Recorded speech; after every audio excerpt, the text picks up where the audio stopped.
Hi friends, ഞാൻ doctor Kalesh ശംറാസ്. Memory ട്രിക്സിനെ കുറിച്ച് നമ്മൾ ഓൾറെഡി ഒരു എപ്പിസോഡ് പൂർത്തീകരിച്ചു സാജിദ് മാഷോടൊപ്പം. അതിനെക്കുറിച്ച് നല്ല റെസ്പോൺസാണ് കിട്ടുന്നത്. ഇന്ന് ഈ മെമ്മറി ട്രിക്സ് എത്രമാത്രം ഹെൽപ്ഫുൾ ആണ് എന്ന് ഞാൻ പലരോടും ഇത് ഷെയർ ചെയ്തപ്പോൾ എനിക്ക് മനസ്സിലാക്കാൻ പറ്റി. ഇന്ന് ഞാൻ വീട്ടിൽ നിന്ന് പൂനൂർ വരെ പോകേണ്ട ഒരു ആവശ്യമുണ്ടായിരുന്നു. എൻ്റെ അനിയൻ്റെ മകള് ഷെൻസു, അവൾ ഓൾറെഡി ഒരു മിടുക്കി കുട്ടിയാണ്. അവൾക്ക് ഞാനൊരു 10 പോയിൻ്റ് മെമ്മറി ട്രിക്സ് പറഞ്ഞു കൊടുത്തിരുന്നു. ഒരു 2 മിനിറ്റ് കൊണ്ട് അവൾ മനസ്സിലാക്കുകയും അവൾ എൻ്റെ മുന്നിൽ അത് എക്സ്പ്രസ് ചെയ്യുകയും ചെയ്തു. ഷെൻസു ഇവിടെ വരൂ. ഇതാണ് ഷെൻസു. പറയൂ, എങ്ങനെ ഉണ്ടായിരുന്നു ഈ മെമ്മറി ട്രിക്സ്? സൂപ്പർ. ഞാൻ പഠിപ്പിച്ചിരുന്ന 10 പോയിൻ്റ് ഒന്ന് പറ. 1 sun, 2 socks, 3 traffic lights, 4 cars, 5 star, 6 soda, 7 rainbow, 8 octopus, 9 cats, 10 toes. Very good ഷെൻസു. പ്രത്യേകം നിങ്ങൾ ശ്രദ്ധിക്കേണ്ട ഒരു കാര്യം എന്താണെന്ന് വെച്ച് കഴിഞ്ഞാൽ, ഞാൻ പല വിഷയത്തിലും ഇങ്ങനെ ക്ലാസ്സുകൾ ഓരോ ആഴ്ചയിടുന്നത് കൊണ്ട് തന്നെ മെമ്മറി ട്രിക്സിനായിട്ട് ഒരു ഫോൾഡർ എൻ്റെ യൂട്യൂബ് ചാനലിൽ ഞാൻ തുടങ്ങുന്നുണ്ട്. ആ ഫോൾഡറിൽ പോയിട്ട് മെമ്മറി ട്രിക്സിൻ്റെ ഓരോ എപ്പിസോഡുകൾ നിങ്ങൾ പ്രത്യേകമായിട്ട് വാച്ച് ചെയ്യണമെന്നാണ് എനിക്ക് പറയാനുള്ളത്. ഈ ഒരു വിഷയം പഠിക്കുന്ന ഓരോ വിദ്യാർത്ഥികളും ഇത് നമുക്കൊരു മോട്ടിവേഷനാണ്.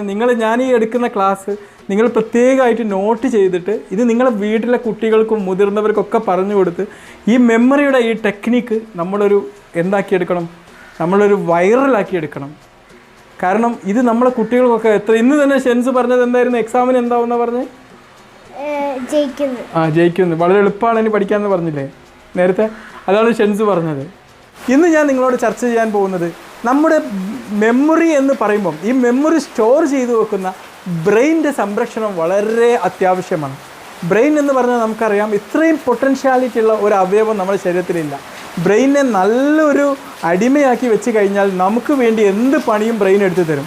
അതേസമയം നമ്മൾ ബ്രെയിനിൻ്റെ അടിമയായിട്ട് നമ്മൾ മാറിക്കഴിഞ്ഞാൽ നമ്മൾ ജീവിതം കുത്തുവാളെടുക്കുകയും ചെയ്യും. അപ്പോൾ ബ്രെയിനിൻ്റെ പൊട്ടൻഷ്യാലിറ്റി കീപ്പ് ചെയ്യാൻ വേണ്ടി നിങ്ങൾ പാലിക്കേണ്ട ഒരു 10 പോയിൻ്റ് ഞാൻ നിങ്ങളുമായിട്ട് ചർച്ച ചെയ്യുകയാണ്.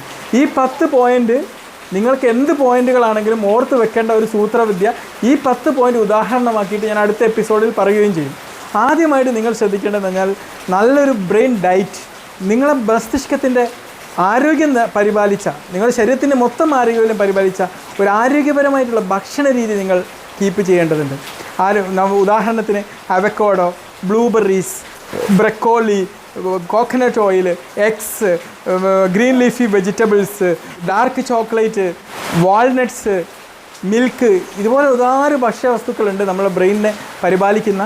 അതിനെക്കുറിച്ച് നമുക്ക് മറ്റൊരു വീഡിയോ പിന്നീട് തയ്യാറാക്കാം. രണ്ടാമതായിട്ട് നമ്മൾ ശ്രദ്ധിക്കേണ്ടതെന്ന് പറഞ്ഞാൽ കിൽ ഓട്ടോമാറ്റിക് നെഗറ്റീവ് തോട്ട്സ് എന്നാണ്. നമ്മുടെ തലച്ചോറിൽ എപ്പോഴും ഓട്ടോമാറ്റിക്കായിട്ട് ഒരുപാട് നെഗറ്റീവ് ചിന്തകൾ ഇങ്ങനെ പോപ്പപ്പ് ചെയ്തു വരും. നമ്മളെ പലതും തടഞ്ഞു നിർത്തുന്നത് ഇത്തരം ചിന്തകളാണ്. അത്തരം ചിന്തകളെ നാം നശിപ്പിക്കാൻ തയ്യാറാവണം. അതാണ് കില്ല് ചെയ്യാന്ന് പറഞ്ഞു കഴിഞ്ഞാൽ. മൂന്നാമതായിട്ട് നമ്മൾ ശ്രദ്ധിക്കേണ്ടതെന്ന് പറഞ്ഞു കഴിഞ്ഞാൽ നല്ല എക്സസൈസാണ്. When your body moves your brain grows എന്നാണ്. നിങ്ങളുടെ ശരീരം ചലിക്കുമ്പോൾ നിങ്ങളെ ബ്രെയിൻ ഗ്രോ ചെയ്യുന്നതാണ്.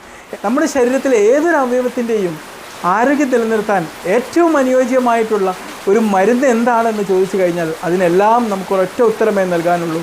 അത് തീർച്ചയായിട്ടും വ്യായാമമാണ്. എന്നും റെഗുലറായിട്ട് നിങ്ങൾ വ്യായാമം ചെയ്യണം. വ്യായാമമില്ലാത്തൊരു ദിവസം നിങ്ങളുടെ ജീവിതത്തിൽ ഉണ്ടാവാൻ പാടില്ല. നാലാമതായി ശ്രദ്ധിക്കേണ്ടത് ബ്രെയിൻ ന്യൂട്രിയൻസ് വേണമെന്നാണ്. ബി കോംപ്ലക്സ്, അതുപോലെയുള്ള ഒരുപാട് നമ്മളെ ബ്രെയിനിൻ്റെ ആരോഗ്യത്തിനെ സംരക്ഷിക്കുന്ന ഒരുപാട് വൈറ്റമിൻസും മിനറൽസും ഉണ്ട്. അതൊക്കെ നമ്മുടെ നമ്മുടെ ഭക്ഷണത്തിലൂടെയോ അല്ലാതെയോ നമ്മൾ എത്തിയെന്ന് നമ്മൾ ഉറപ്പുവരുത്തേണ്ടതുണ്ട്. അഞ്ചാമതായി നമ്മൾ ശ്രദ്ധിക്കേണ്ടത്, പലപ്പോഴും നമ്മൾ നന്നാവാൻ തീരുമാനിച്ചാൽ പോലും നമ്മെ കേടാക്കുന്ന ഒരു വിഭാഗമുണ്ട്. അത് നമ്മുടെ സുഹൃത്ത് വലയമാണ്. പോസിറ്റീവായിട്ടുള്ള ഒരു ഫ്രണ്ട്ഷിപ്പ് ഗ്രൂപ്പ് നമ്മൾ ഉണ്ടാക്കിയെടുക്കേണ്ടതുണ്ട്. പോസിറ്റീവ് പിയർ ഗ്രൂപ്പ് അതെപ്പോഴും നമുക്കുണ്ടായിക്കഴിഞ്ഞാൽ അവരുടെ ഒരു സപ്പോർട്ടിലൂടെ നമുക്ക് ഈ ബ്രെയിനെ പ്രൊട്ടക്റ്റ് ചെയ്യാൻ വേണ്ട എല്ലാ സംവിധാനങ്ങളും മെമ്മറിയും ഒക്കെ വളർത്തിയെടുക്കാൻ നമുക്ക് സാധ്യമാകും. നമുക്ക് ഡെയിലി ഡിസ്കസ് ചെയ്യാനും അതുപോലെ ഇതിനൊക്കെ പറ്റിയിട്ടുള്ള ഒരു സുഹൃത്ത് വലയം നിങ്ങൾ ഉണ്ടാക്കിയെടുക്കുക. ആറാമതായിട്ട് നല്ലൊരു എൻവയോൺമെൻറ്റാണ്. നമ്മളിപ്പോൾ വീട്ടിൽ പഠിക്കുകയാണെങ്കിൽ പഠിക്കുന്ന ടേബിളാണെങ്കിലും പഠിക്കുന്ന റൂമാണെങ്കിലും വളരെ വൃത്തിയോടെ നമ്മൾ പരിപാലിക്കണം.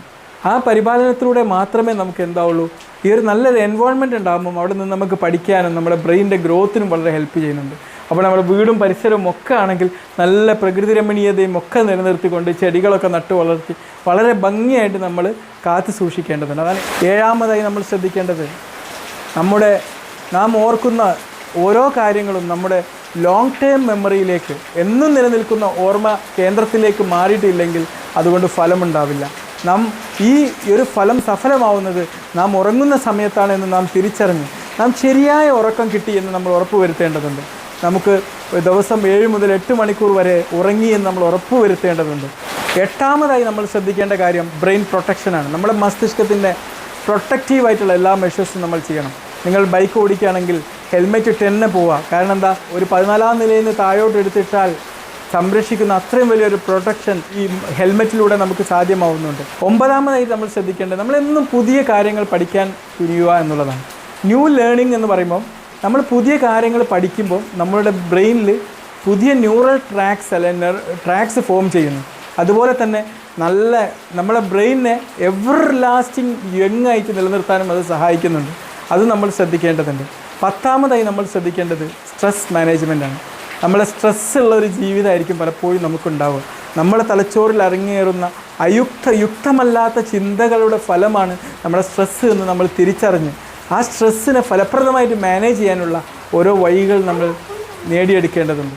യോഗ ചെയ്തോ, മൈൻഡ്ഫുൾനെസ് പ്രാക്ടീസ് ചെയ്തോ, അല്ലെങ്കിൽ മറ്റെന്തെങ്കിലും പുതിയ സാമൂഹ്യ പ്രവർത്തനങ്ങളിൽ ഏർപ്പെട്ടോ, കാരുണ്യ പ്രവർത്തനങ്ങളിൽ ഏർപ്പെട്ടോ, കുട്ടികളെ കളിപ്പിച്ചോ ഒക്കെ ആയിട്ട് നമ്മളുടെ സ്ട്രെസ്സ് മാനേജ് ചെയ്യാൻ വേണ്ടി നമ്മൾ ശ്രദ്ധിക്കേണ്ടതുണ്ട്.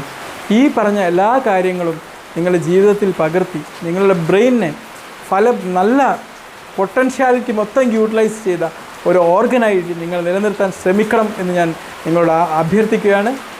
അതിന് സാധ്യമാവട്ടെ എന്ന് ഞാൻ ആശംസിക്കുന്നു. അടുത്ത എപ്പിസോഡിൽ നമുക്ക് വീണ്ടും കണ്ടുമുട്ടാം. ബൈ.